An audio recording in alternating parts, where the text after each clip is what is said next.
On June 17, 1972, there was a break-in the Watergate office complex. 5 men were nabbed in the Democratic National Headquarters here in Washington. It was the beginning of the political scandal of the century.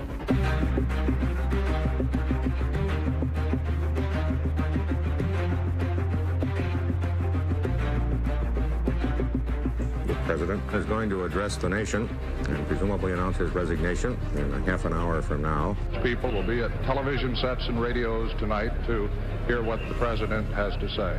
This is the political crime story of the century. In just a minute now, the President of the United States will begin perhaps his last speech from the White House. He always saw enemies. He always saw people in the shadows. And his motto, I believe, was, do unto others before they have a chance to do unto you. That's enough. There was an obsession with leaks. You don't blame the leaks when facts come out that are showing wrongdoing. Let me see that you get these lights properly. He was not comfortable in front of a camera. One might even say that it was because he was afraid that the camera could see something he didn't want the American people to see. No, there will be no picture. This is the funny thing. Had it not been for Watergate, I think this man could have gone down in history as one of the more significant presidents in the history of this country. We have 4 seconds to go now. Out. You don't have to stay, do you? We were witnessing the implosion of an American presidency. The president taken his place at the table in the House where he's going to speak. Here now, the next pick will be the President of the United States. I have never been a quitter.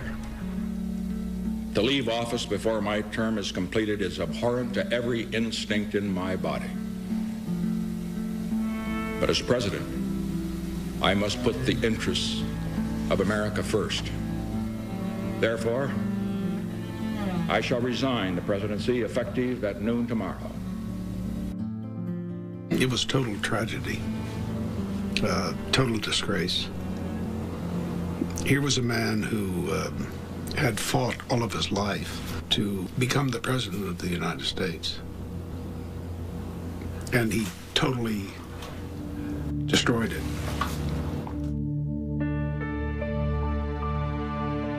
If someone looked in the soul of Richard Nixon, he knew, absolutely, that he was guilty. And that was the tragedy of Watergate.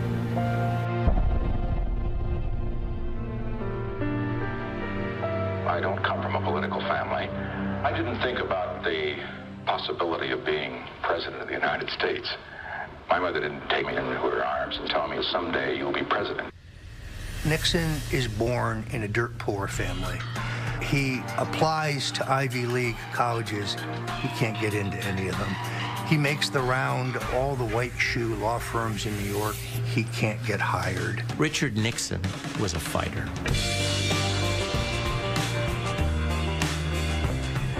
There was a fire in this man. People are sick and tired of it. Outraged and they want something done about it. Tired of an administration which, instead of cleaning up, is covering up scandals in Washington at the present time. He goes from Navy to the House to the Senate to Vice President of the United States in 6 years. That's a meteoric rise. He wanted to prove something, and he felt that political victory, political success, would be the way to prove that he was who he thought he was. And I say we can't afford to have the White House as a training ground for an inexperienced man who is rash and impulsive. He is beaten by the telegenic, charismatic John F. Kennedy, 1960. Nixon looks at Kennedy, and Kennedy's everything he wants to be. Charming, cultured, charismatic, confident. That resentment is what drives Nixon. It drives him to try again. It drives him every time he gets knocked down and he's defeated. It drives him to stage the greatest comeback in American political history.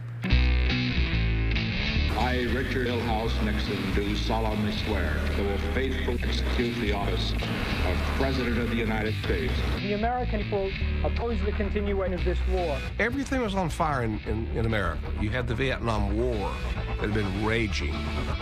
Americans had also been through a traumatic decade.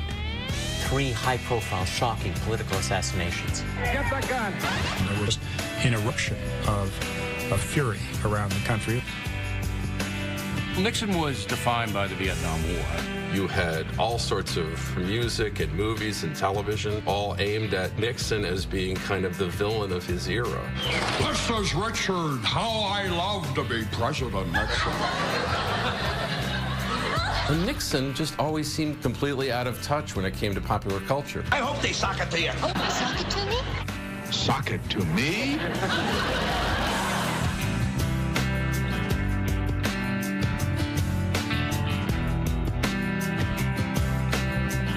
He had the icon of singer, the White House. And if the music is square, it's because I like it square. Nixon offered a fairly simple view of the country. President Nixon, stop harming human beings, animals, vegetation. You go to church on Sundays and pray to Jesus Christ. If Jesus Christ were here tonight, you would not drop another bomb. The counterculture saw Nixon as the example of everything they despised about government. It's a lot like today. You had a divided country, my country right or wrong, against your country's always wrong. The terrorists, the far left, would like nothing better than to make the President of the United States a prisoner in the White House. Well, let me just set them straight. As long as I am president, no band of violent thugs is going to keep me from going out and speaking with the American people whenever they want to hear me and whenever I want to go. Nixon saw the world in black and white. Okay? You were either pro-Nixon or you were anti-Nixon. If you were anti-Nixon, he was going to get you. Also, never forget, the press is the enemy. The press is the enemy. The press is the enemy. Write that in the blackboard 100 times and never forget it. All presidents have a kind of tension, a conflict, and I would go so far as to say even hate members of the press. But I think what Nixon had trouble doing was sort of maintaining composure about those feelings. Don't the impression that caused my anger. You see, one can only be angry with those he respects. Richard Nixon hated the press. On June 13th, the New York Times began publishing a partial text of a secretly prepared study in the Pentagon relating to the origins of American involvement in Vietnam. In 1971, when Daniel Ellsberg leaks the Pentagon Papers to the New York Times, President Nixon was convinced that Ellsberg is part of a conspiracy of Democrats. He's enriched and he's out of control. What was especially problematic for Nixon was the first publication of the Pentagon Papers and shared the front page with the coverage of his own daughter's White House wedding. For a conspiracy theorist like Richard Nixon, the publishing of the Pentagon Papers the day after his daughter's wedding was not an accident. He wanted lie detector tests given to everybody. He wanted the name of the guy who was responsible. He wanted telephone taps. A lot of hyperbole, a lot of hubris in the Oval Office. And it's in that environment that the White House creates the plumbers. They call us the plumbers because we are there to stop the leaks at the White House.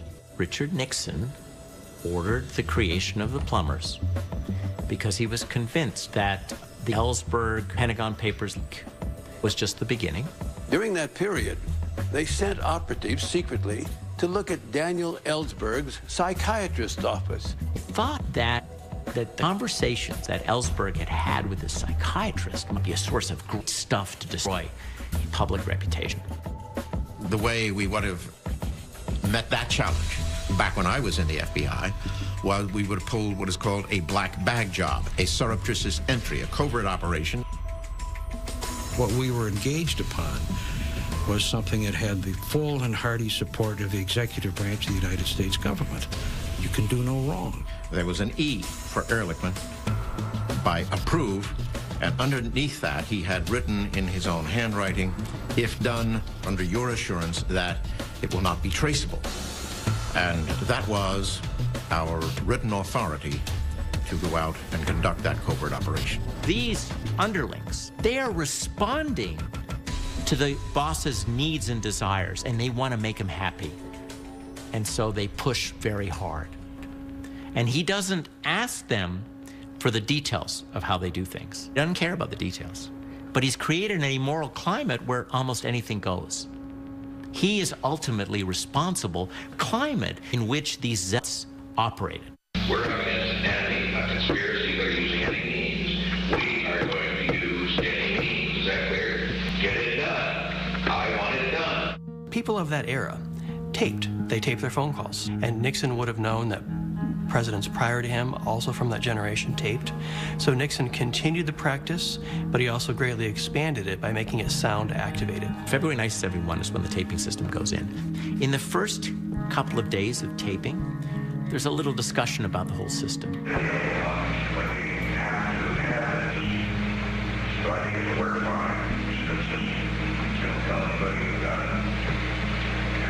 Taping was done for the purpose of having it for the historical record. It was voice activated. Everything was taped, which of course was probably stupid. There's a lack of confidence in the conduct of the war and so forth. If we start, simpering around and catering to these bastards, hell, they'll just eat us alive. We must keep up the attack on the media. You've got to keep destroying their credibility. There's not a good one on the whole free network, not one.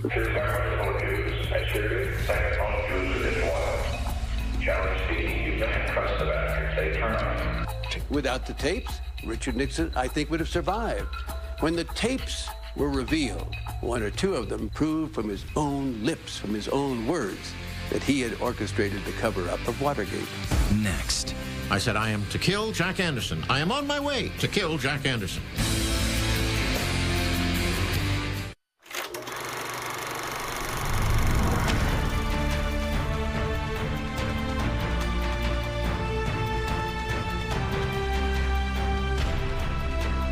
'72 was a very busy year for me. It was a year when we had the visit to China.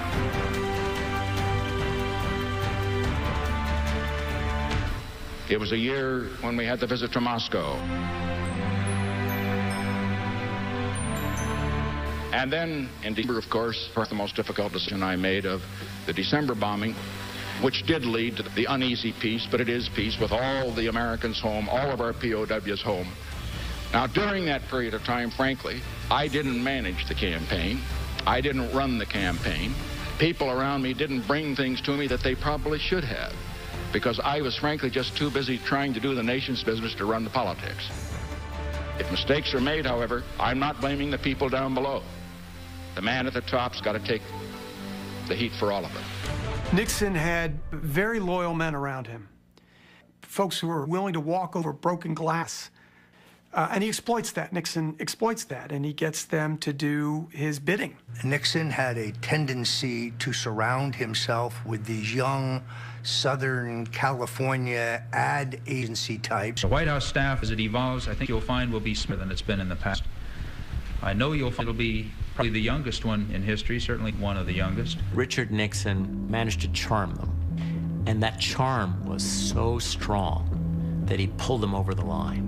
He encouraged them to do things that maybe they wouldn't have otherwise done. And they seemed to be involved in a giant contest to prove the boss who could be tougher, who could be more ruthless. A critic called them the Germans and described their office as the Berlin Wall.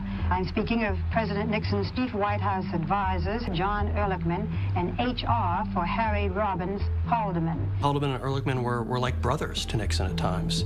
I mean, they served in every possible personal and professional role for him. Haldeman and Ehrlichman understood the importance of protecting the president. I knew Haldeman to say hello to, although he was a much feared figure, and I remember my father used to call him the Jolly Steel Buzzsaw. You want to understand Bob Haldeman? Look at his haircut. Bob Haldeman was the chief of staff of the White House. And people said, whatever Haldeman knows, the president knows. In February of 1972, the election year, there was one reputable poll that said that one of his opponents was within 1 point of beating him in an election. And clearly, Mr. Nixon said, I'm going to make certain that my enemies don't get me.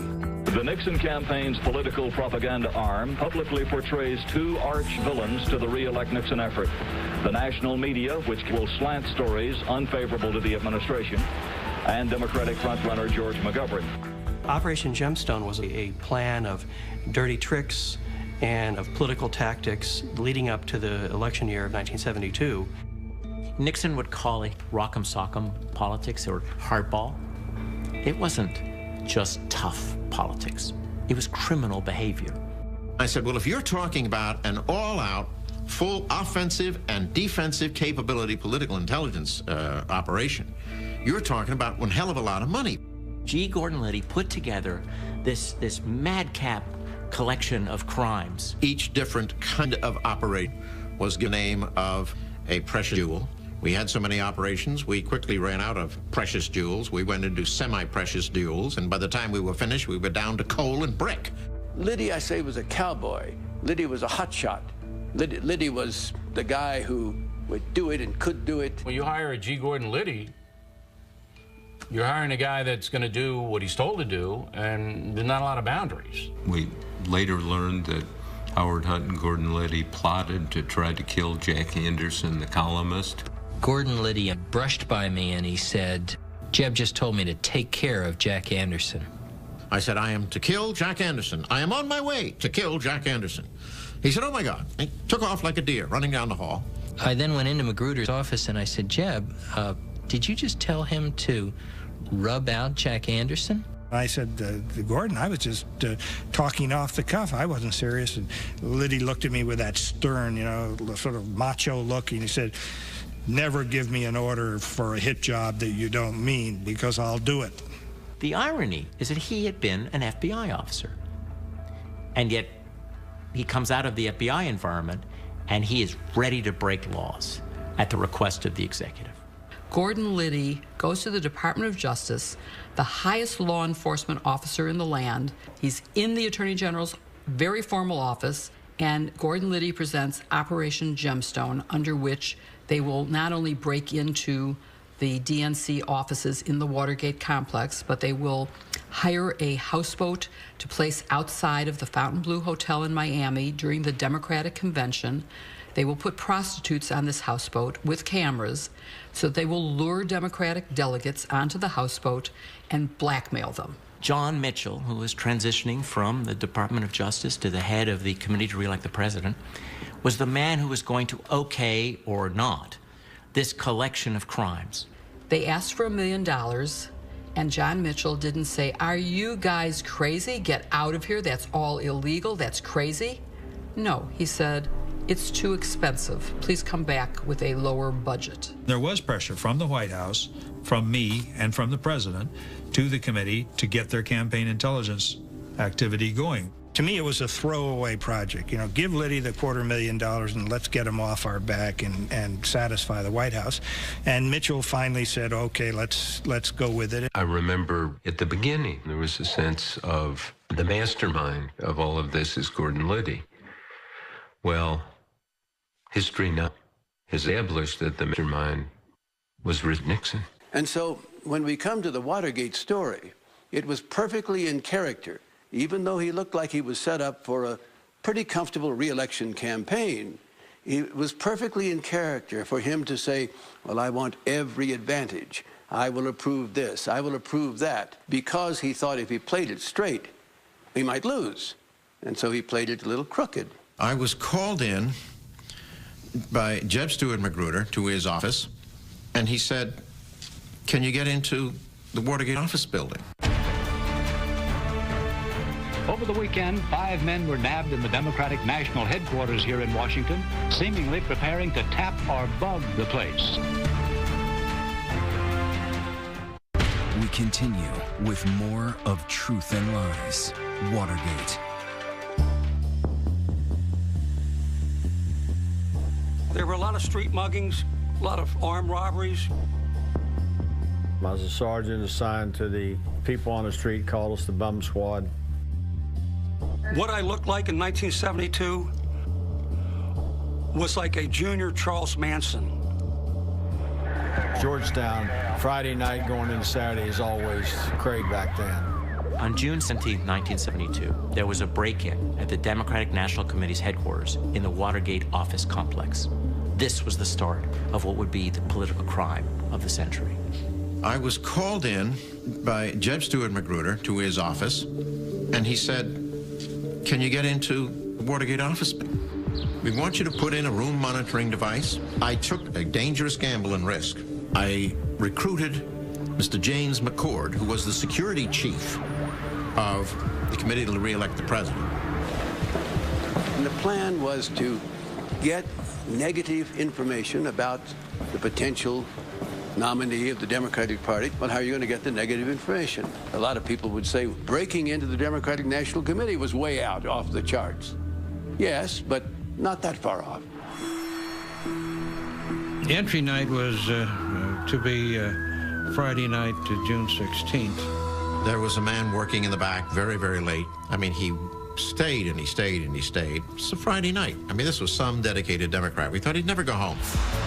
McCord would go into the Watergate building and put in tapes in the door. It was taped, so it would not lock. The hero of that night was a man named Frank Wills. Frank Wills was the security guard at the Watergate office building. I was just a guard and I was doing my duty. You found the door taped once and you took the tape off. And then you found it taped the second time. It was something that told me that you should check, not only check the door, but that you call the police. About 1:52 in the morning, the call comes out for an alleged burglary at the Watergate Hotel. I just kind of blinked my eyes. Yeah, we'll take the call. We were within a minute and a half. We approached the front door, 2600 Virginia Avenue.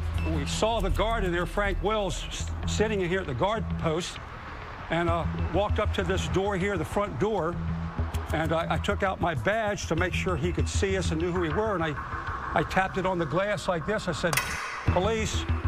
I had on an old funky golf cap. I think I had just like a T-shirt underneath, trying to give me the image I wasn't a police officer. If a uniformed car had answered that call, it could have been a whole different ballgame. There's a lookout, Alfred Baldwin, who's supposed to warn the burglars if there's trouble. The police unit that responds to the call, they're not dressed like police officers. So Baldwin doesn't even notice them. You've got a door down there taped. We found the 8th floor taped. We found the 6th floor taped. Our adrenaline is pumped.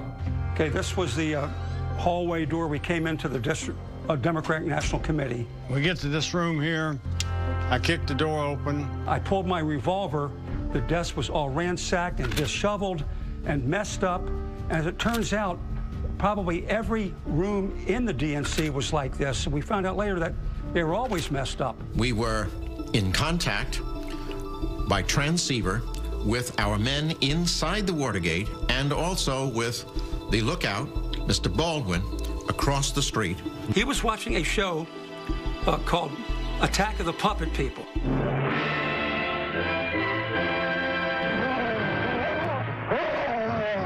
And he was glued to the TV set. So by the time they broke in and he looked back out, he saw lights coming on the DNC. The actual reception room lights up, which I can see directly across from where I'm standing. And I know 3 individuals come into the reception area. By the time Alfred Baldwin had notified them, it was too late. And they had to run and hide like rats. We're rolling down this hallway, checking the offices on both sides of the hallways, looking in here, turning the lights on, make sure that nobody's hiding from behind us. What's running through my mind is, if there's anybody here, they're here. I was startled by an arm hitting next to the glass on the petition. It scared the living bejesus out of me. I screamed something to the effect, "Come out with your hands up or I'm gonna blow your head off." And in a very soft whisper, I heard a voice, "They've got us." 10 hands went up, and they came out, and that's where the arrest occurred, right here. And they see these 3 guys that don't look anything like police officers with pointing guns at them. They were wired. They were hyper. It didn't all add up. I don't think I've ever locked up another burglar who was dressed in a suit and tie and was in middle age. It didn't compute with them what was going on and who they had, except they knew we didn't belong there. McCord said to me twice, he said, "Are you the police?" And I thought, why is he asking such a silly question? Of course we're the police. The 5 burglars that were arrested inside the DNC were McCord, Barker, Sturgis, Martinez, and Gonzalez. This was not your normal, typical burglary. There was bugging devices, tear gas pens, many rolls of film, locksmith tools, thousands of dollars in $100 bills consecutively ordered. Who goes into the Democratic National Committee looking for money, or looking for jewels, or looking for something that an ordinary burglar would? No, you go looking for political information. And who wants that? Why, your opponent, naturally. Coming up next. Listen, I'm tired of your chicken games. I need to know what you know. Get out your book.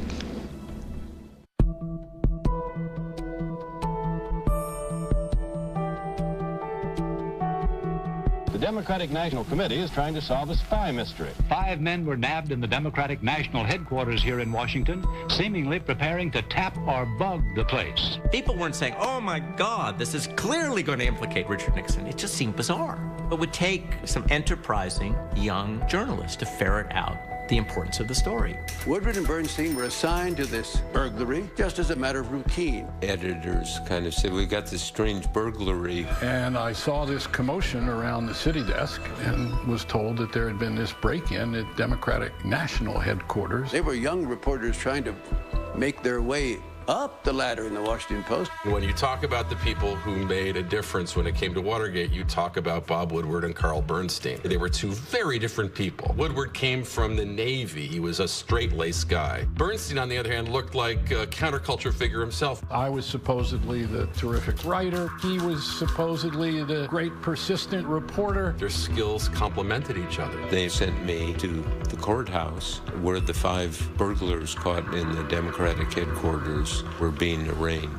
The judge asked the leader, James McCord, where did you work? And McCord went, CIA. It was stunning.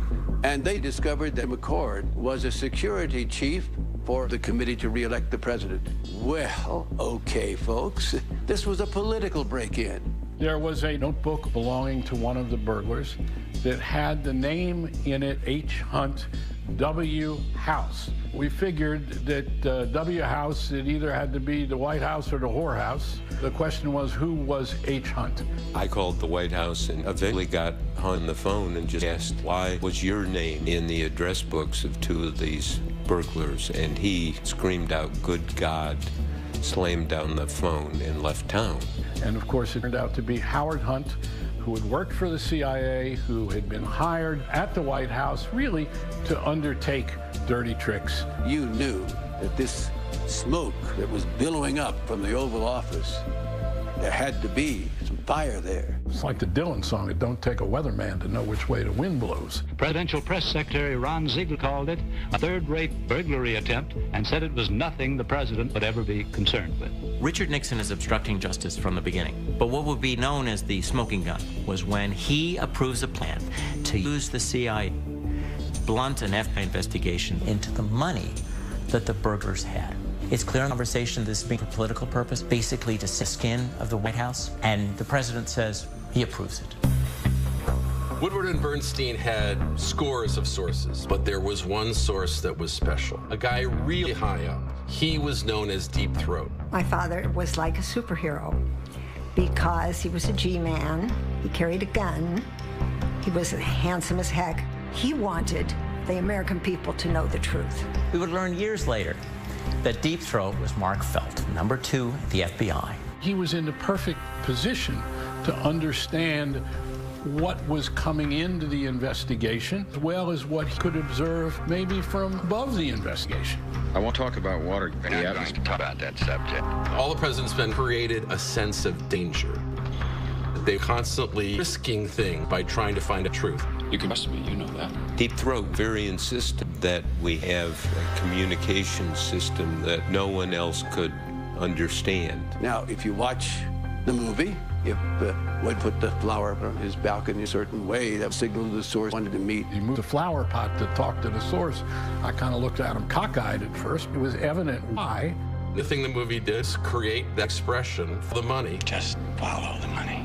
And put it into American culture. Deep Throat made it clear that the money was important, that there was a trail to follow. And Carl established that a $25,000 check had actually gone into the bank account of one of the Watergate burglars. The $25,000 check linked contributions to President Nixon's re-election campaign to the slush fund used to pay the burglars who broke into the Watergate office complex. I said, oh my God, this now establishes an undeniable connection between the committee for Nixon's re-election and the burglars. What became crucial was to get hold of a list of the employees. We would go to people's homes at night and knock on doors. I'm Carl Bernstein. Carl Bernstein, I'm the bookkeeper. In the movie President's Men, I think they reflected my feelings pretty well. You, Carl Bernstein. When he first into my door, Can I just borrow one of your cigarettes there? I was pretty nervous, didn't want him to be there. Could I just sit down for a second? I don't exactly know. I didn't throw Carl out. You can sit down, but I'm not going to tell anything. Even I was hesitant. I wanted him to know. She knew a lot about the finances of the campaign, but more than that, she knew about this secret fund. She was suspicious because there were all of these large amounts of money going to people. Is it all $100? A lot of us. And it was supposed to be secret. I'm sure we counted in over $2 or $3 million. The great majority of that was cash. There were people who were authorized to distribute money from the secret fund, and one of them was Mitchell. John Mitchell was the Attorney General. He was a Nixon loyalist. The highest law enforcement officer in America controlled a secret fund that paid for undercover activities against Nixon's political opponents. Bradley said they're about to call the Attorney General of the United States a crook. There's never been a story like this in our history. And we took a deep breath and said, yeah. And I said, Mr. Mitchell, we have a story in tomorrow's paper I'd like to read to you. And he said, go right ahead. I got as far as John N. Mitchell, while Attorney General of the United States, controlled the secret fund. And Mitchell said, Jesus Christ, all that crap, you're putting that in the paper. If you print that, Katie Graham, referring to Katharine Graham, the publisher of the Washington Post, is going to get her tit caught in a big fat ringer. It was so vulgar and so shocking and also so threatening. They were going to get her. They were going to get the Post. Then he said, and when this campaign is over, we're going to do a little story on you two boys, too, and he hung up the phone. And I have to tell you, it's the most chilling moment I've ever had being a reporter, because he meant it. And ABC News has projected that Richard Nixon has in fact been reelected to the presidency to a second term. So the question now, I suppose, is how big will Nixon win? It was a giant landslide. There was virtually no reaction to the stories we did. And it was a way of saying, Watergate? Who cares? And whatever happened to Watergate? I don't know. I don't know. Apparently nothing. They've got a trial of the accused in that case, and that's going to be tried in due course, and I think that's probably the end of the story. We continue with more of Truth and Lies. Watergate. Mr. President, are you ready to take the constitutional oath? The Supreme Court ruled that abortion is completely a private matter. Vietnam cost 55,000 American lives. Today, the United States ends its role in the conflict. We finally have achieved a peace with honor. I know it gags some to write that phrase, but that is true. So in January 1973, Nixon is he's at the peak of the mountain. Place your left hand on the Bible and raise your right hand. He has a second inauguration. I, Richard Nixon, do solemnly swear. Richard Nixon won re-election, not just handily, but very, very bigly, if I may use that word. We stand on the threshold of a new era of peace in the world. President, as we've seen on this parade route, waving at the crowd with that familiar double V. 55 floats, some 35 bands. There was a cool confidence at the committee to re-elect the president that this would blow over. But still, I think the storm clouds are starting to gather. For 6 months, the cover-up was working. And so if you were investigating the story, people looked at you as if you were a bit of a conspiracy theorist. I mean, why are you bothering with that? By Bob Woodward and Carl Bernstein, they're still pressing. They're digging deeper, they're digging harder. And so Nixon still has this residual fear that somehow it might not stop. And it caused a firestorm within the White House because they said, oh my God, somebody's getting close. I want it clearly understood that none, ever, no reporter from the Washington Post is ever to be in the White House. Is that clear? Absolutely. Yes, sir. None ever to be in. Now, that is a total order, and if necessary, I'll fire you. I don't respect the type of journalism, the shabby journalism that is being practiced by the Washington Post.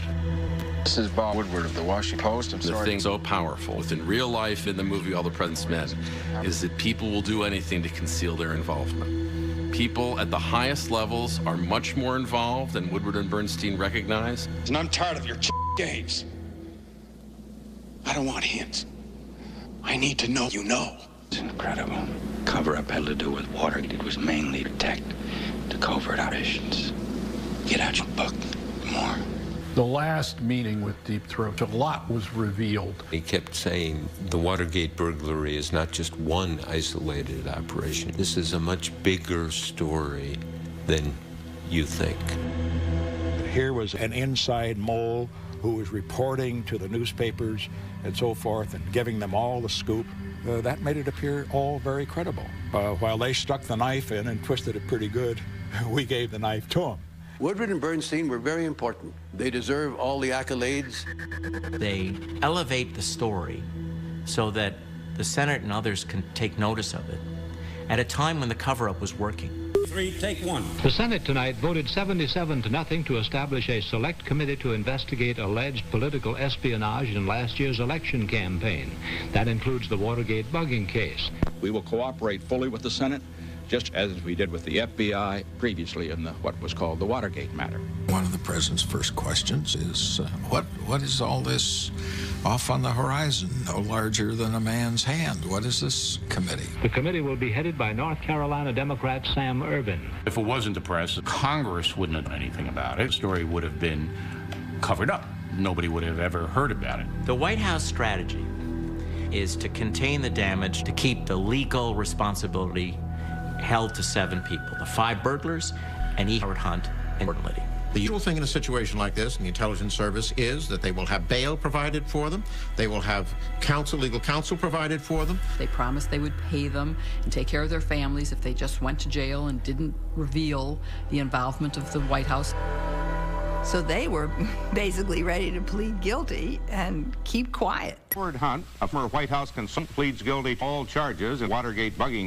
Mr. Hunt, you could just come up to the microphone. Let me know when all cameras are rolling. Mr. Hunt, is there anyone higher up involved in the conspiracy? I would testify as follows, gentlemen, that to my personal knowledge, there was not. And they take the rap. They essentially cop to it, hoping that the buck will stop there. One of the problems of sort of paying hush money is that no price is too big. And Howard Hunt needed more and needed more and needed more. All of us were headed for prison, and that something ought to be done, should be done. And if they didn't, then dire consequences for the administration could result. Just a plain statement of fact, not a threat. John Dean says, become like a mafia. Where does it end? We are being blackmailed by our own people. The cover-up was collapsing, but Dean realized it was about to come apart. Next. He had enough explosive information that he would blow the White House out around. This was the O.J. Simpson trial of its era. It's like some kind of mafia story. On June 17, 1972, there was a break-in the Watergate office complex. 3, take 1. 5 men were nabbed in the Democratic National Headquarters here in Washington. Is there anyone higher up involved in the conspiracy? What did the president know, and when did the president know it? The pressure was building today on President Nixon. He sort of lost control, a dangerous trait in a president. We must keep up the attack on the media. You've got to keep destroying their credibility. Nixon was orchestrating the cover-up. I want this. I want that. I'm the president. Get it. Now, from our studios in Washington, a special report. The Senate sprung into action. It started holding hearings. Love, hate, greed, you name it. the greatest show on the earth. I hear a gavel pounding. You swear that the evidence shall be the truth, the whole truth, and nothing but the truth, so help you God. I knew it was going to be my word against his word. The scandal has now moved right to the doorway of the Oval Office in the White House. The American people were outraged. This guy's jumping all over me about Watergate. No one is above the law. People have got to know whether or not their president's crook. Well, I'm not a crook. Are you sorry you didn't burn the tapes? The answer is impeach Nixon now! Impeach Nixon now! Impeach Nixon now! These are days of virtual paralysis within the top echelon of the White House staff because of nervousness, suspicion, and uncertainty generated by the Watergate scandal. no one was killed at Watergate. No one profited from Watergate. The way we handled it took what was basically a misdemeanor and made it the crime of the century. There was an instability at the center of the Nixon White House, and it was Nixon himself. When an emotionally unstable person gets power and then feels that they're invincible, they can do whatever they want to do because they have that power, that's a dangerous course of action. Richard Nixon was looking for loyalty, blind loyalty. He was a man who didn't trust many people. John Dean, his White House counsel, although not a loyalist, was willing to do what Richard Nixon wanted. John was only 32. Dean fascinated all of us because he had tassels on his loafers and his hair was a little curled up a little bit. We thought that was pretty cool. And he was a cool guy and a smart guy.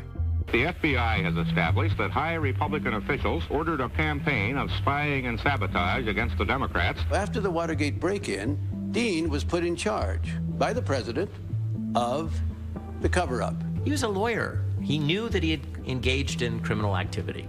Any further developments in Watergate, John Dean is watching it on an almost full-time basis and reporting to Ehrlichman and me on a continuing basis, and no one else. One of the lawyers from the re-election committee came over to my office and said, Hunt has a message for you.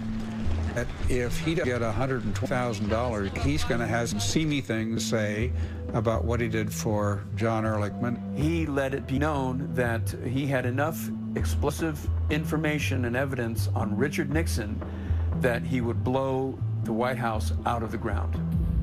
Dean was unable to control this anymore and had to fully report to Nixon for the first time on something's going to give. We need a change in strategy. The reason I thought we ought to talk this morning is because I think that there's no doubt about the seriousness of the problem we've got. We have a cancer close to the presidency that's growing. It's growing daily. It's compounding. It grows geometrically now. John Dean realized that the cover-up was coming apart. Hunt now is demanding another $72,000 for his own personal expenses, another $50,000 to pay his attorney's fees, $120-some-thousand. Wanted it by the close of business yesterday. I decided I had to give him everything I give him to bend the cover-up, to just go in and blow it away. But there's no denying the fact that the White House and Ehrlichman, Hallam, and Dean are involved in some of the early money decisions. He asked me how much could it cost, and I pulled out of thin air what I thought was the number that he'd find offensive. I would say these people are going to cost $1 million over the next 2 years. It doesn't bother him at all. You can get $1 million, and you can get it in cash. I know where it can be gotten. I mean, it's not easy, but it can be done. It wasn't tough politics, criminal behavior. It was the kind of behavior that a later generation would associate with the Sopranos. That's the day I think I first meet Richard Nixon. I met somebody who would do what was ever necessary to stay in power. With Dean, he's beginning to worry because he doesn't trust him anymore. He saw John Dean as disloyal. And Dean, I think, rightly suspected that he was going to be the fall guy. Trial proceedings opened today in the celebrated Watergate bugging case. There was a cover-up, and it worked. Until it didn't. And Judge Sirica was one of the reasons it didn't. The Honorable Chief Judge John J. Sirica presiding. John J. Sirica was not a dum-dum. He read the papers, he knew something really bad was going on here. Far more is involved here than the guilt or innocence of the 7 defendants. If they are guilty, why did they do it? And who put them up to it? The judge says the jury will want to know. He did not believe that there weren't higher-ups involved. He just had a good sniffer for corruption and for lying. These 5 burglars and the two other people involved as the masterminds came before him in court. He threatened them through their lawyers. If they don't come clean, said John J. Sirica, I'm going to throw the book at them, and I can give them sentences of 40 years. Sirica having a very good idea that somebody might crack, and they did. James McCord wrote a letter to the judge. In it, he charged that perjury was committed during the trial. McCord, in his letter to Judge Sirica, he said, this thing is getting closer to the top than you think about. People lied on the stand, and you need to know this. I think we all in the courtroom kind of gasped. Higher-ups were responsible. It acknowledged that there was a cover-up, so it was very significant. Today, the Watergate scandal became a whole new ballgame. McCord indicated 2 Nixon aides in the break-in. I had no knowledge of the Watergate at all, and I don't think I ought to say anything further. Everybody began to realize that this wasn't just a third-rate burglary, as Ron Ziegler, President Nixon's press officer, said. And then you start hearing about bags of cash being delivered as hush money, and I think that's what really got to the American public. Americans have been hearing about Watergate since the scandal broke last June, but most have only recently begun paying attention. I'm up to here with Watergate. I'm drowning in Watergate. Oh, actually, the whole country's drowning in Watergate. The president actually, as you know, has asked us to turn down all thermostats. His critics claim he'll do anything to get the heat off. You know what they say, the bigger they are, the harder they fall, and the louder they laugh. And that's what Nixon learned. Watergate was not just a national tragedy. It was a personal tragedy. Things got worse and worse in the White House. Can you describe now that atmosphere for us? It was really like being besieged because every day there was a new charge and rumor. My father was being buffeted by a whole windfall of charges, countercharges. Almost every day recently, the Watergate has produced its quota of sensation. I was just upset that he was so upset that he was closing us all off. When he came over for dinner, it would be just to eat and then to leave. And he didn't really want to have any discussions. He wanted to keep the family at arm's length from Watergate. The First Lady, Pat Nixon, you can see that Watergate took a toll on her. The way she would handle it was to just assure him of her trust and faith in him. That she felt if my father could remain strong and withstand the battle, that he could survive it. It became more tense by the day, by the hour, by the minute. There's no question about it. There was a sense that we were constantly under siege, especially from a national media. And people felt they were all under attack. At a certain point, they were all liable to be indicted. I was in trouble, and I knew it. We're on Air Force One, and I'm standing on the flight deck, and it occurred to me for about 30 seconds that I could crash this airplane, and that would put an end to everybody's problems. Mine, Nixon's, and Halden's, and everybody who was aboard. The investigation was closer to him than it had ever been before, and Nixon knew that some dramatic change was necessary. Look, if we went in and sackcloth and ashes and fired the whole White House staff, that's going to satisfy these animals. They'd still be after. Who are they after? Hell, they're after Halden or another team. They're after me, the president. They need my guts. Nixon thought if I offer up, as he said, my right arm and my left arm at the same time, that might be enough, that the investigation stops there. I got a call from the president from Camp David, and the White House operator got me on the phone, and there was a long, long delay before finally the president came on in a very muffled, downbeat voice and said, I was wondering if you could get up here at 1:30 today. Bob Haldeman called me and said, the president wants to see us. I said, what's up? He says he's decided to fire us. The president began to sob. And I put my arm around his shoulder. At that point, I was feeling more sorry for him than I was for myself. Today, one of the most difficult decisions of my presidency, I accepted the resignations of two of my closest associates in the White House, Bob Haldeman, John Ehrlichman, two of the finest public servants it has been my privilege to know. The counsel to the president, John Dean, has also resigned. Two of the finest public servants I've ever known, said Nixon, showing them the door. hoping to save himself, of course. The biggest White House scandal in a century, the Watergate scandal, broke wide open today. The White House is in a state of shock. It was one of the most painful things he had to do in his political career. Hello. Hi. Hope I didn't let you down. No, sir. You got your points over, and now you got to set right and move on. Well, it's a tough thing, Bob, for you, for John, the rest, but I'm never going to discuss this son of a bitching Watergate thing again. Never, never, never, never. But let me say, you're a strong man, and I love you. And I love John. God bless you, boy. God bless you. I love you, as you know. Okay. Like my brother. Nixon was a brilliant politician who, with an open blue sky over your head, could predict political storms before anyone else saw them. Yet in hindsight, we look at this and say, where was this astute politician? Next. It seemed impossible. It seemed improbable. What did the president know, and when did he know it? And yet, it happened.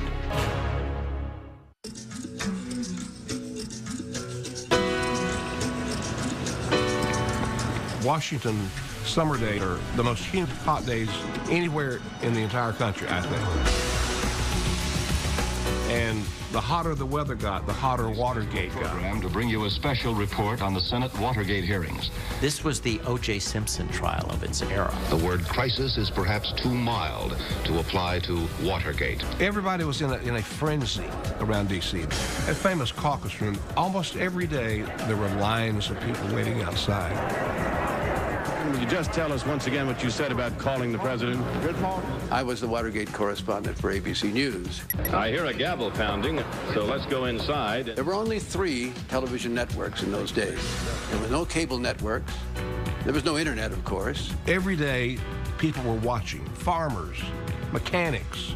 And you were keeping up with the story because it had everything in it. It had love, hate, greed, you name it. The greatest show on the earth. Why didn't you throw Mr. Liddy out of your office? In hindsight, I not only should have thrown him out of the office, I should have thrown him out of the window. As it's developing, though, it's not immediately clear that you're in the funny farm of all times. My job was to raise an unbelievable amount of money. Mr. Liddy said he would have $1 million for his plan. Yes, sir. Well, since that's a rather handsome sum, did it pique your curiosity? This wasn't some boring Senate hearing. This was about corruption and obstruction of justice. It's an obscure question to me. No, it's a simple question. If the answer is no, say no. If the answer is yes, say yes. Would you restate the question for me, please? Richard Nixon told Haldeman to lie to the Senate Select Committee. He said, just say you can't remember. And guess what? Haldeman said, gee, I can't remember. I don't know that. I don't know anything about it. I don't know that I did, Mr. Chairman. You never knew what would be said.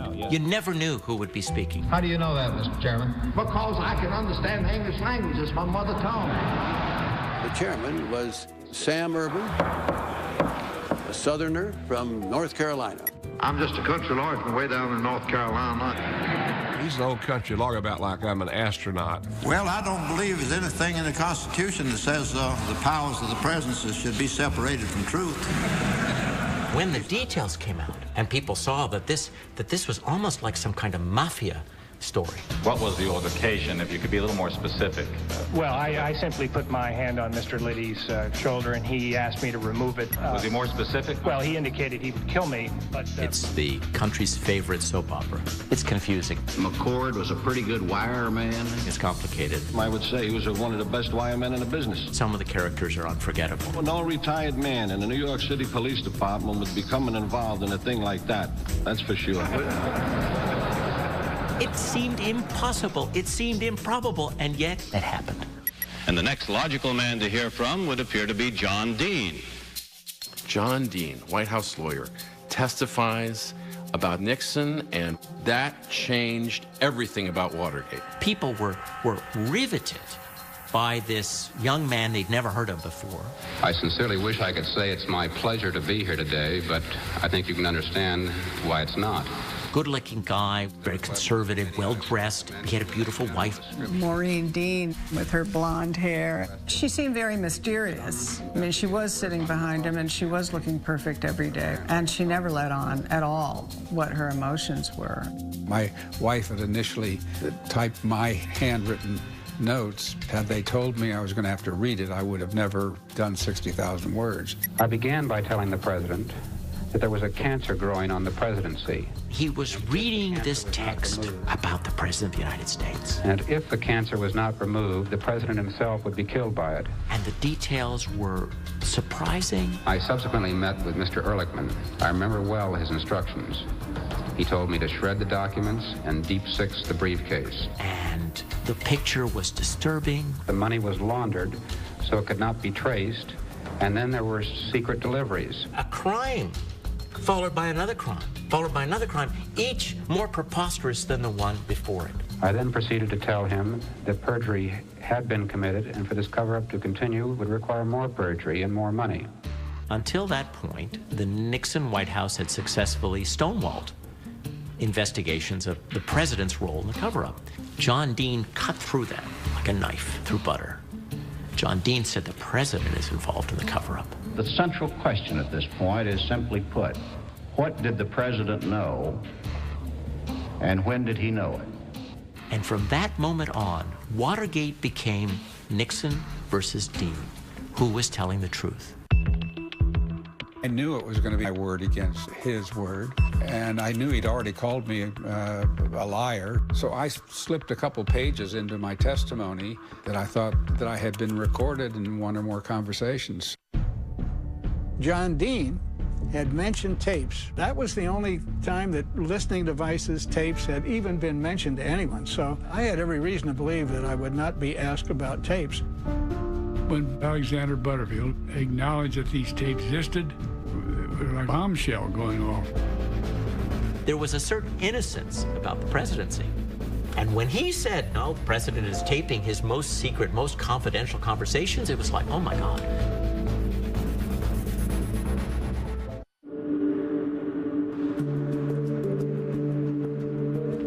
I began by telling the president that there was a cancer growing on the presidency.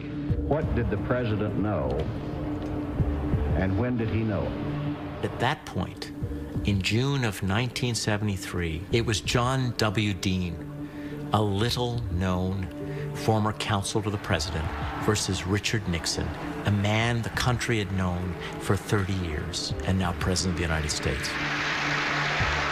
Whom was the country going to believe? Dean or Nixon? The key witness in the minds of people who were there and later on was Alexander Butterfield. Subcommittee will come to order. Well, Alexander Butterfield was the president's personal assistant who would kind of keep the trains running on time, keep the flow of people and paper in and out of the Oval Office. He saw everything. Butterfield was called just to see if he had anything to say that was worthwhile, and he did. I was told the president wants you to get a taping system, but the idea was it's not just going to be a little thing in a desk drawer. And he wants it on all the telephones, office phones, and in the Oval Office. When I briefed the president, it was just the president and I.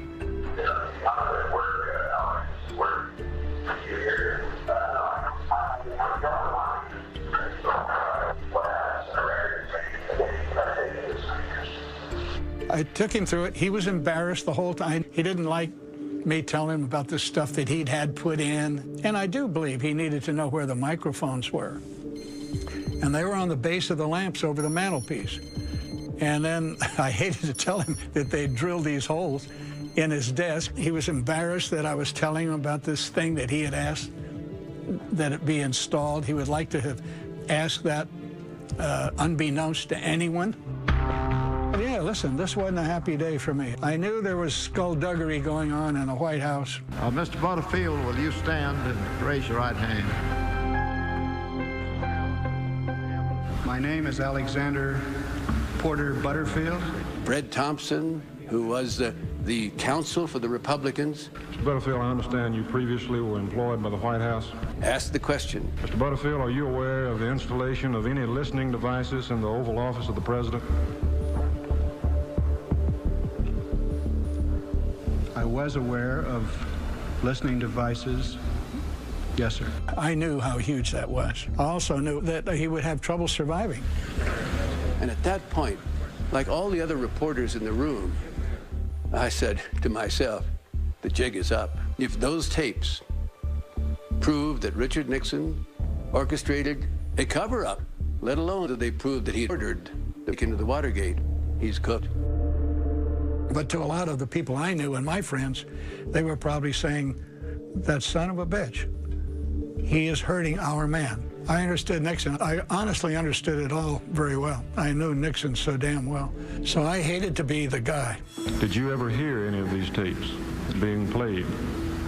Yes, sir, I did. So once Alexander Butterfield disclosed the existence of the taping system, the real challenge then for the Ervin Committee was finding a path to subpoena those. The Senate recognized it had the power to ensure that there'd be a full and complete investigation, and they exercised that power. Attorney General Elliot Richardson appointed Archibald Cox, a Harvard professor, to be the special prosecutor. Guidelines or order for the special prosecutor state he will have full authority. The special prosecutor was given a mandate of independence to investigate Watergate no matter where it went. When the tapes were revealed, the pressure is on the president to produce those tapes, or run the grave risk that public opinion will decide he can't because of what is on them. Cox asked the White House to give him the tapes, and Nixon refused. Nixon was raging. In the summer of 1973, he's so angry. He's angry because Archibald Cox is putting pressure. He wants the tapes. Whether we get them or not is now an issue for the courts. I think the powers of the presidency had never been challenged before, the way they were when the special prosecutor subpoenaed Nixon's White House tapes. And he just can't stand what's going on. And he wants to get rid of Archibald Cox, to fire him. And his people say, no, Mr. President, don't do that. That's going to cause more trouble. Worst thing you can do is to fire the head of an investigation. It makes you look guilty. And ultimately, the Court of Appeals ruled that the tapes had to be turned over. The president lost any patience. He said, get rid of Cox. Then Richardson said, I can't fire Cox. Mr. Richards, we see you at that? Can't possibly fire him. I'm going to resign first, so he resigns. There'll be an announcement out of the White House later on. I can't think. There will be? What does it do with the resignation of Attorney General? Then the order was given to the Deputy Attorney General, William Ruckelshaus, to fire Cox, the special prosecutor, and Ruckelshaus refused. Raise your right hand. I was Attorney General about 20 minutes. I found out that 20 minutes is not long enough to get your picture on the wall. I really had no recourse but to refuse to carry out the directive and to resign. To this day, Ruckelshaus doesn't know if he was fired first or resigned first. But in any case, he leaves the scene. And the third person in the list of succession is the Solicitor General, Robert Bork. It's Bork who finally does the deed and fires Cox. Well, by this time, the nation was up in arms. This was called the Saturday Night Massacre. We were horrified. This was not what we considered to be the role of the president or how democracy functions. So it looked like not only was Cox gone, but the investigation was over. So many Americans thought, oh my God, this is a coup d'etat. Basically, the president has seized full control of the special prosecutor's office. Impeding our operations right now.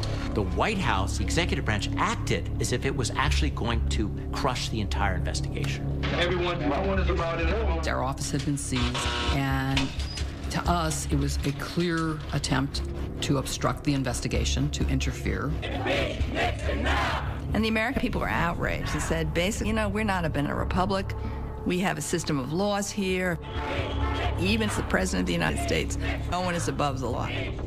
And now the public opinion tide swung very strongly against Richard Nixon, because that Saturday, known as the Saturday Night Massacre, did it. And who did it? Richard Nixon did it to himself. I have no intention whatever of walking away from the job I was elected to do.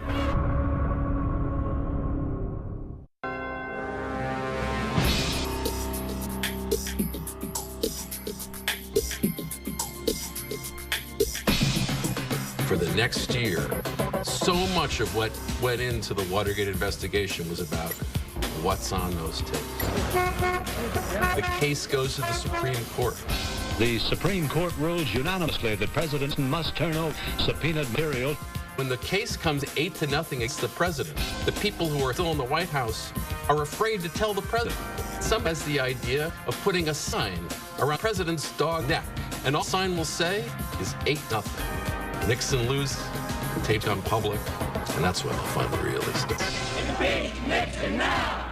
Impeach Nixon now! Those tapes portray a president who was intimately involved in a cover-up. The White House says an 18-minute segment of another of the subpoenaed Watergate tapes is missing. So here we have a tape that's clearly on a day when discussions by Nixon are going to be germane to this subject, and for 18.5 minutes it's been erased. Rosemary Woods is the loyal secretary to President Nixon. She was tasked with transcribing the tapes before they were turned over. Her explanation was that she was listening to the tape, and as she was listening, the telephone rang. She puts her foot down on a pedal wrongly, and for 18.5 minutes keeps it there. In the picture, you can see her holding on, white-knuckled. She's almost at a 45-degree angle to reach the phone. Well, ladies and gentlemen, it's preposterous. You think, why is there a reason that this Nixon loyalist is taking the fall for erasing what could be a very critical part of a conversation that is harmful to the president? And the reason is, it's harmful to the president. He knew that the tapes would incriminate him, and he didn't want the American people to know what was on the tapes. Now, on the investigation of the Democratic Party thing. It showed that just about from the get-go, President Nixon was orchestrating the cover-up, telling his top staff to get the CIA to stop the FBI investigation.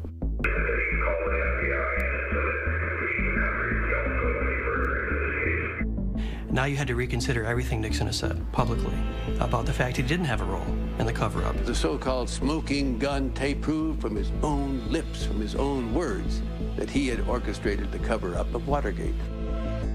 This was the final blow, final nail in the coffin. Oh, you don't need another if you're already in the coffin, which we were. It was public pressure that triggered the impeachment inquiry. And if that hadn't happened, who knows if there would have been an impeachment inquiry at all. Impeachment was not lightly thrown around. It had been 100 years since the United States had ever impeached a president. Impeach Nixon now! Impeach Nixon now! The only institution left to provide some remedy is the Congress. It's my own judgment that this will require that they recommend the impeachment of the president. It is Watergate that forced the other branches of government and the American people to act. Is our president too powerful? The House Judiciary Committee got to the crux of the matter before it today, the case for impeachment of the president. I didn't want to have to vote for the impeachment. For the second time in the history of the Republic, a committee of the United States Congress is about to begin formally hearing evidence that may or may not lead to the impeachment of a president of the United States. I knew it was my responsibility, that I'd taken oath of office to uphold the Constitution. I'll never forget the moment. It was the 27th of July, 1974.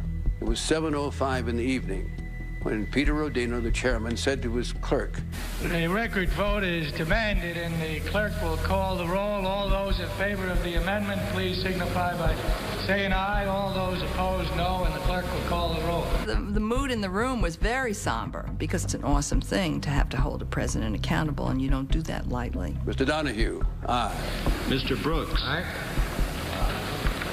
Mr. Kastenmeier. Aye. These are Democrats first, you see, down the line. Ms. Holtzman. Aye.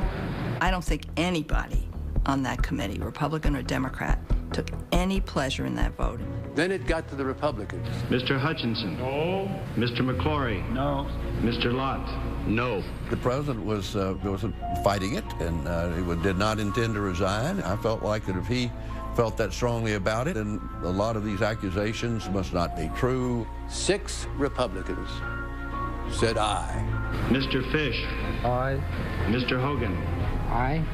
Mr. Butler. Aye. Mr. Cohen. Aye. Mr. Freilich. Aye. Mr. Railsback. Aye. It carried 27 to 11. The House Judiciary Committee votes to impeach President Nixon for obstruction of justice. And so the president faced the reality that he needed to go. It's time for him to go.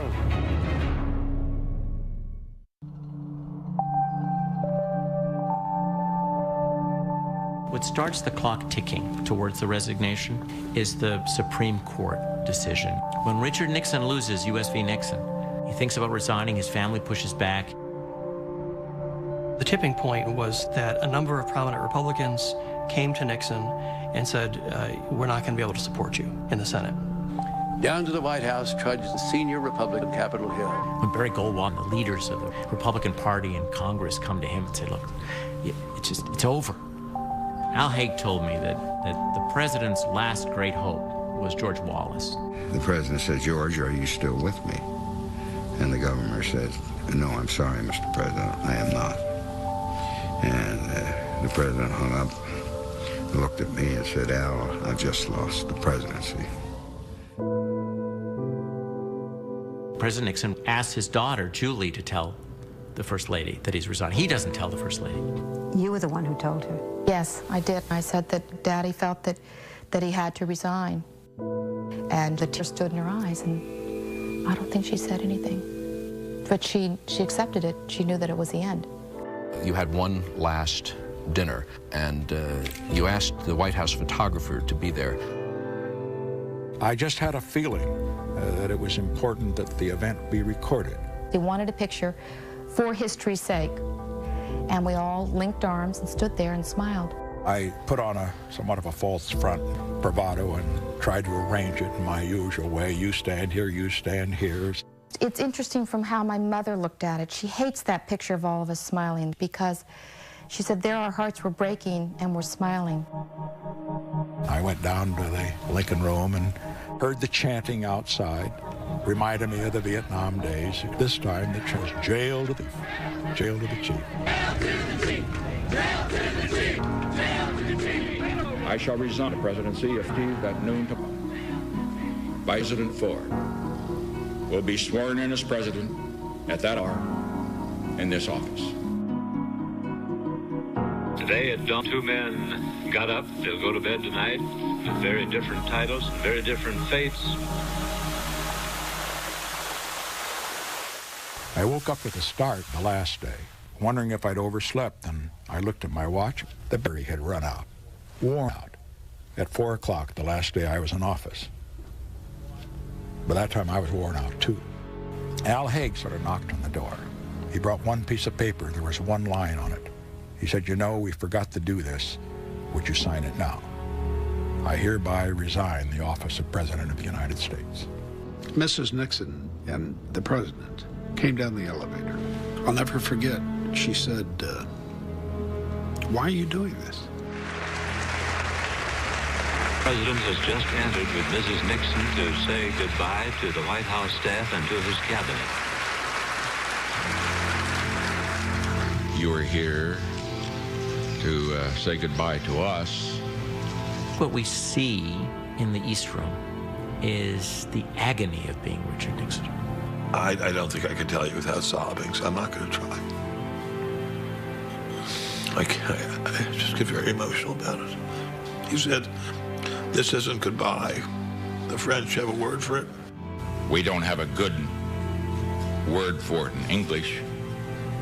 The best is au revoir. We'll see you again.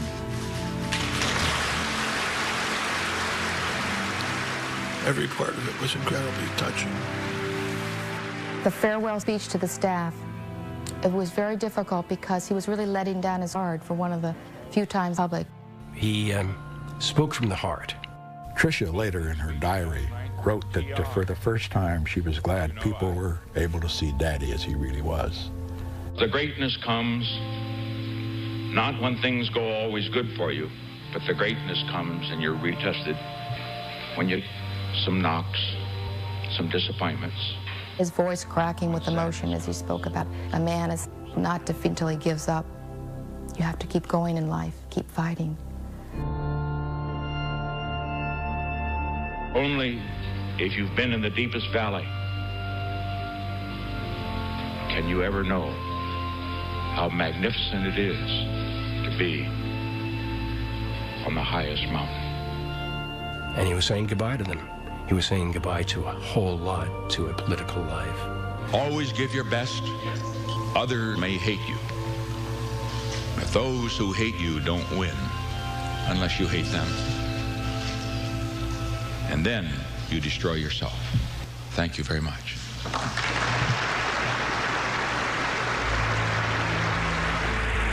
President and Mrs. Nixon, Vice President Gerald Ford, soon to be President, and Mrs. Ford walking the red carpet now.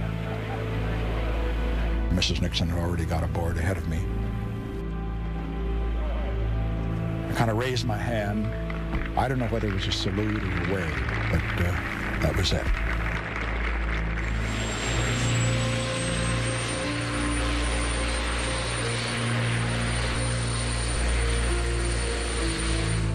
When Nixon boarded the helicopter, I was glad to see him go. That meant the end of this turmoil and angst that we were all dealing with.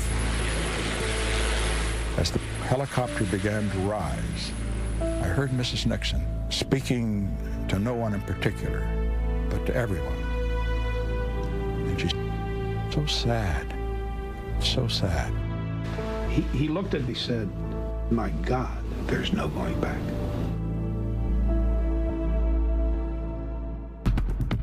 Next. Yes or no? Are you sorry you didn't burn the tapes?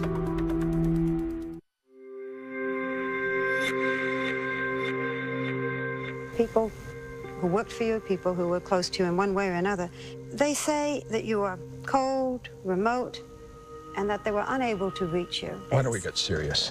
Well, because I think people are still, I am serious. People are interested in you. People are still trying to understand you. I'm sorry you find that you find these questions unserious. We have a different idea, perhaps, of what serious is, but let me go on. No, I'm not objecting to the questions, you know. Were there times when you thought you might go under emotionally? Emotionally, never. It's just part of my makeup. In just a few seconds we have left now, and there's almost just time for yes or no. Are you sorry you didn't burn the tapes? The answer is I probably should have, but mainly I shouldn't have even installed them because Johnson's system was there, I had it taken out, and I shouldn't have ever put them in the first place. But if you had it to do all over again, you'd burn them? Yes, I think so, because they were private conversations subject to misinterpretation, as we have all seen. Although Richard Nixon was never indicted, the evidence on the tapes and in the documents make it clear that there was a criminal in the White House. Nixon never acknowledged his guilt. Nixon could have survived if he apologized, but his approach was always total denial. He believed, and I think to the day he died, that what he did was best for the country.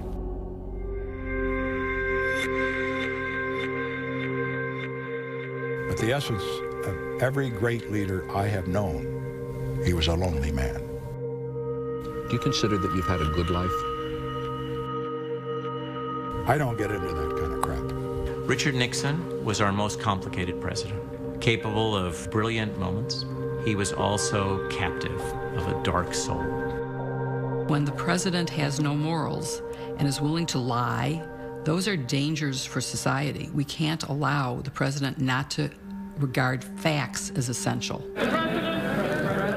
And as John Adams told us, facts are stubborn things.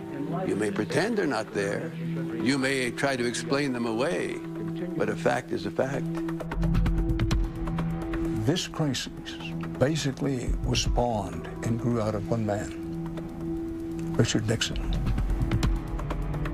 So gripped was he by hatred and anger at perceived enemies that he lost his way, and the dark side of his personality came to dominate his actions as president. The story of Nixon is a story of perseverance, of resilience. Nixon summed this up when he said, "A man is not finished when he's defeated. He's only finished when he quits."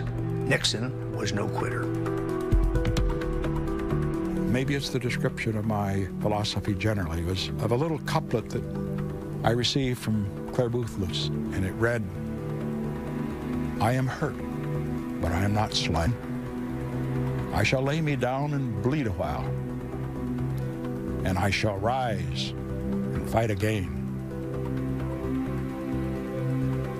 That's the story of my life.